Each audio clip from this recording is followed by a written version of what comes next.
On this episode, I'm going to share with you 10 home buying tips, especially if it's your first time buying a home.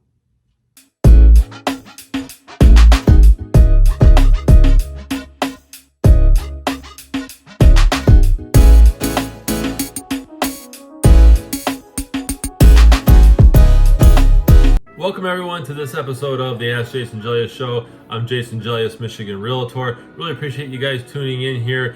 I want to share with you some more home buyer tips. A lot of people ask me, how do I go about buying a home? Do you have any inside information, inside tips, right, that I can use? Well, absolutely. So I'm going to be sharing that on this episode. Do me a favor though, before we dive into this here, if you're following this on YouTube, hit subscribe, hit the bell. If you're watching this on my website, it's allabouttherealestate.com. Be sure you subscribe to receive this in your email every week.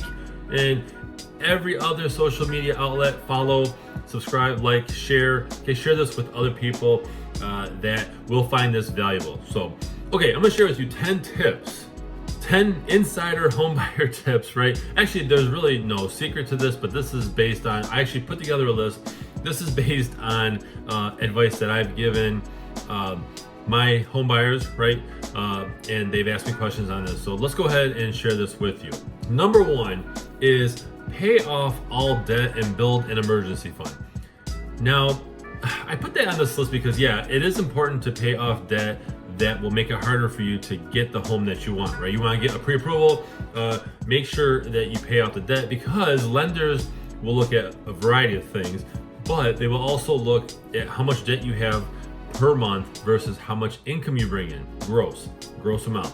So build a little emergency fund just in case, or if something happens, obviously with the home, right? And pay off as much debt as you can. Number two is determine how much house you can afford. How much home can you afford? This is a great conversation to have with the lender to run some numbers before you even get out looking with a realtor, okay? Figure out how much you can afford and never max out, by the way. So number three, save for a down payment. A lot of my home buyers, we try to get them what's called concessions, where the seller provides a credit and it helps with their down payment and prepaids and all that fun stuff. That's another video.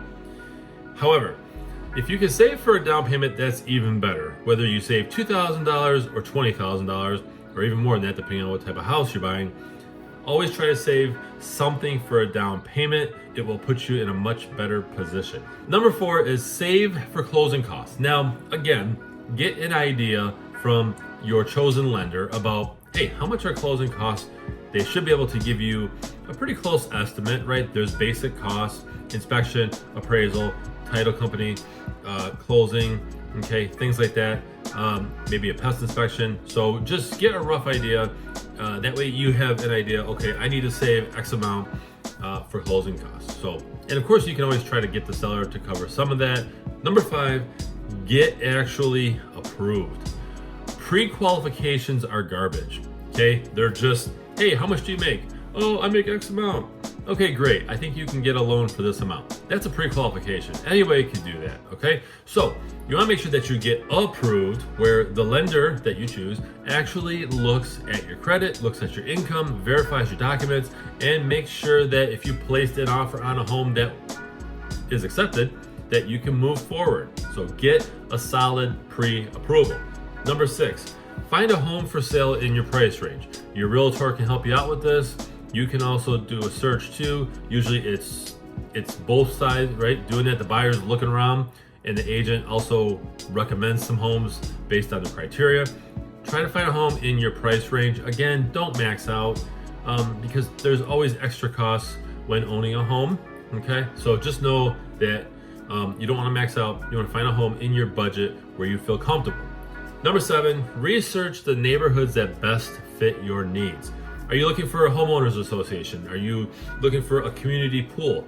A lot of subdivisions have that now, or rather many subdivisions have that. So what are you looking for in an area? Are you looking towards schools because you have kids or you want to have kids? Whatever the case may be, try to check out neighborhoods, even on your own for a minute. Just drive through some areas that you're thinking about, because the realtor should help you get in the home. not so much decide on the actual area. Okay, matter of fact, a realtor can't really steer you towards any specific area. Okay, so get a rough idea as to what neighborhood you want to be in. Number 8, you know what? Attend some open houses, right? Jump in on some open houses. Just remember, I tell all my buyers, if you're looking at a home and there's an open house, a lot of times the listing agent is there, right? Actually, they're supposed to be there, but make sure that you're not sharing too much emotion, because if you want to come back with an offer on that home, they're going to know that you loved it and you might not be as strong with your offer. So attend some open houses and think long term too. Is the home going to make sense for you down the road, however long you want to stay in the home? All right, so we got number 9, right? Make a competitive offer, but it's got to be within your budget. Okay, don't get too emotional and just go all in, okay, unless you know that you can make it work. Never max out your budget, and just make sure that you're making a smart, sound decision. Last but certainly not least, number 10, prepare for closing. Make sure that you're prepared for closing, right? Now, when a loan becomes what's called clear to close, meaning the lender says, hey, you can schedule the closing and get your final documents prepared, you have a closing disclosure that goes out, and that actually shows you the final number, shows the buyer the final numbers and what you need to bring to closing.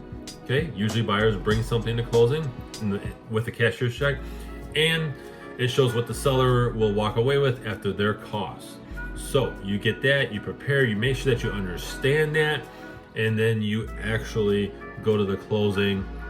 In the state of Michigan, I'm not sure if it's across the board, but in my area, it's basically you have 3 days to review these documents, and then you show up at the closing. Okay, so that's 10 things that I feel are the most important things when you are looking to buy a home. So I really appreciate you guys watching this episode. Hey, again, I have to remind you, right?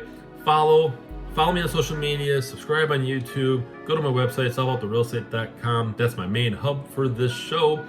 For those of you who send in questions and comments, I really appreciate that. That's the fuel that I need for this show. I appreciate you guys watching this episode. I hope you guys have a great week, and I'll talk to you next time.